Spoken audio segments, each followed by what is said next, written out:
so long, so stuck in my own way, so I'ma enjoy. What's up, y'all? It's Kalasia Monet, and I am so glad that you decided to tune in today. If you are new here, hey queens.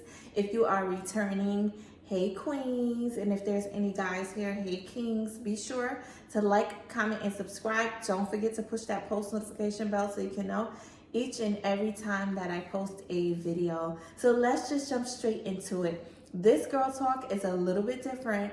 I wanted to do this particular video in honor of me and my husband making 10 years married. On April 13th, 2014, we got married. 10 years later, here we are. So in honor of that, I thought it would be a good idea to make this video. How to be his peace. So we're gonna go through maybe 5 steps on how to be his peace. So step number 1, open communication. I feel like we hear the word communication and, you know, sometimes we hear communication is key. And although we hear that a lot, it is powerful, it is significant.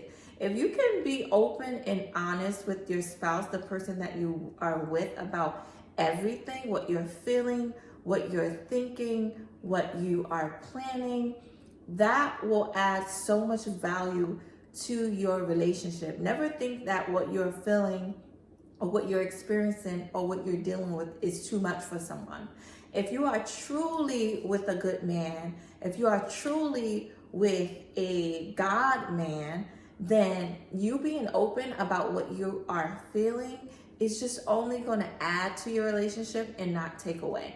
So this video could be debatable depending on what kind of man you are with, right? Because some of us women, we say, oh no, he doesn't do this or he doesn't do that or he's not like this or he's not like that, so I'm not going to be his peace.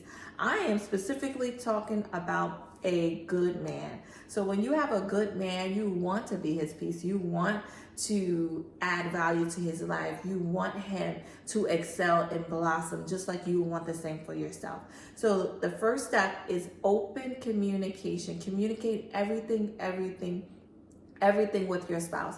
And what does that look like? That doesn't say that I'm just like this all day, every day. I'm just doing this. I'm downing you. I'm judging you. I'm saying things to hurt you. No. Effective communication that has value, communication that ultimately leads to solutions. You don't want to just be a talker with no solutions. You want to be able to have solutions. So letting your spouse know everything that you are feeling and thinking in a mature way so that you can have a resolution, a solution in the end. We should always aim for a solution in the end. I would say that's the first step. The next step is to be able to actively listen. So it works hand in hand. If I can be able to communicate with you, if I can be able to tell you what I'm feeling and thinking, then I should be able to listen as well. So let's just say he responds. If he's going to respond to you, that means he has your undivided attention and you're actually listening. The Bible tells us to be slow to speak and quick to listen. And I think that is so powerful because we always feel like we can communicate. Oh, I'm just so mature. I'm just so good at everything that I do. But we're not able to listen. Being able to hear your spouse, just like what you said mattered when you communicated, what he's saying matters as well. So because it matters to him as well, it's important. Just like your communicating is important, you actively listening is that much more important. Everything works together. It's like a circle. Everything works together. So if you can be a good communicator and a good listener, it will add so much value to your relationship. Even when you're mad, even when you're hurt, even when you're sad, hear what he has to say. Because it's not just what you're saying is the only thing that holds weight or the only thing that matters. You have to be willing to just woosah, bring it all in, hear what he's saying, so that you both can come up together with a solution that's going to be beneficial to that particular situation. So the next thing I would say We have to be able to give our spouses space. Just like we like to get our nails done, we like to get our hair done, we love to do all the good things, we love to go to the gym, we make time for the things that we desire to do. The man desires that as well. And even if he goes to the gym before work, or let's just say he goes to the gym after work, allow him that same grace in that same space. Sometimes it's okay to do things alone, and be okay with him wanting to do particular things by himself. We don't always expect our man to come with us to the nail salon, or to sit 3, 4, 5 hours getting our hair done. That's our time for ourselves. That's our girl time. That's our time to woosah. That's our time to regroup. That's our time. The same way we desire that man desires that as well.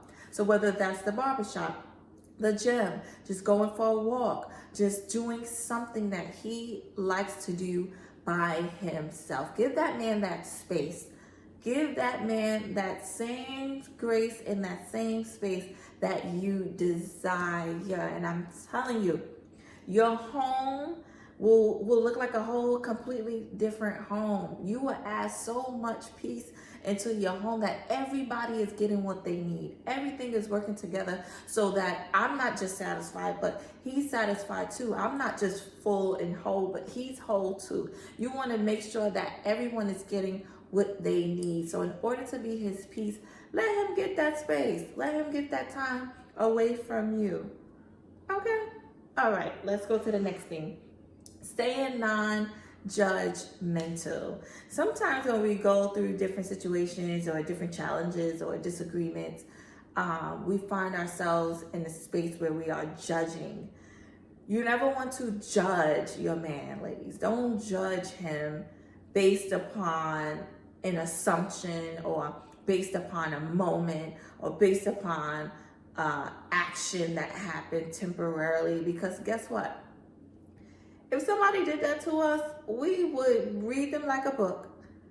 What I did, or what I thought in the moment, or it could be anything. You don't want to judge that person based upon a temporary situation. That's not who they are. That temporary situation does not make them who they are. So when you're constantly judging and just not taking the time to look at things at a full scope, to look at things in its entirety, that can bring so much weight and just a burden into your relationship that doesn't need to be there. Who wants to be judged? And then who wants to be judged all the time? You got to put yourself in that man's shoes and try to look at it that way. You wouldn't want to be judged. So don't judge him. It's simple. Don't judge him based upon something temporary, and then the next day you're going to be kissing and hugging and lovey-dovey, but yet just the day before you was judging him based upon something that probably wasn't even true, or probably something that was an assumption, or probably something that was from your perspective. So being able to not judge him and not just attack him based upon what you think in that moment, that is so powerful. It is so key to just adding value to your relationship and being his peace, ladies. And then the last thing I want to say is be in his safe place. Can we honestly say that we are our significant other's safe place? What does that look like? He can come home from work and just rest his head on you and tell him, and he can tell you anything. He can tell you about his dreams, his desires, his plans, and he'll feel safe. Let's pump the brakes. He'll want to come home. You want that to be that safe place. You want your man, your spouse, to be able to come home to you, right? So after a long days of work, after whatever he has going on, the last thing he wants to do is come home to someone that's nagging, or come home to someone that just, oh, where you been? Or someone who just always just have something negative. Be his peace. Speak life into him. When he walked through those doors, speak life into your man. Speak life into him. It's not so often that our spouses, get to hear that I'm proud of you, or they get to hear that you're doing such an amazing job, or they get to hear that I appreciate you, or they get to hear that you are special to me, or they get to hear, I thank you for just being a hard worker. I thank you for putting your family first. Speak life into him when he walks through those doors. He will always want to come home. He will be running home. He will be racing to you every chance that he gets, because he knows that when he gets home, he feels safe. He feels loved. He feels protected. He feels thought of. He feels cared for. Care for that man. Don't just as soon as he walked through the door, you just got something negative to say. If we're going to truly be our spouse's peace, we got to be our spouse's peace, ladies. We want them to come running home.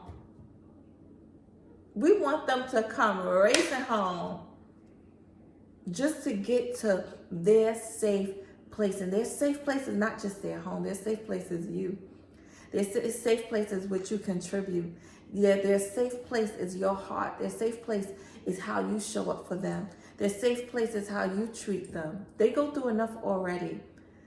So if they could come home to something that just feels good, that's what they desire. That's what we all desire.